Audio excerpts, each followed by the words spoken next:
Ladies and gentlemen, Trump's protectionism is increasingly directed against China. This conflict is harder to resolve than that between the United States and the European Union.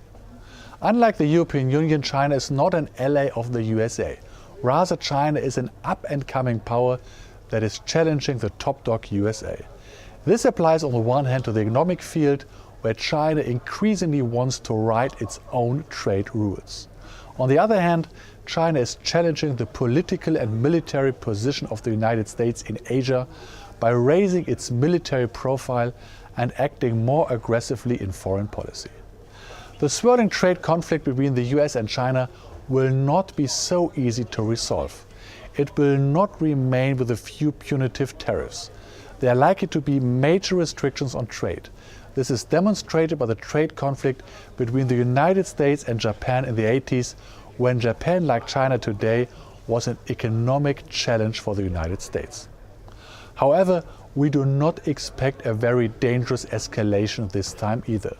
Firstly, China owes its economic rise primarily to access to Western markets.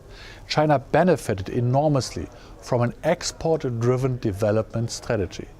In this respect, the country would have a lot to lose through a trade war.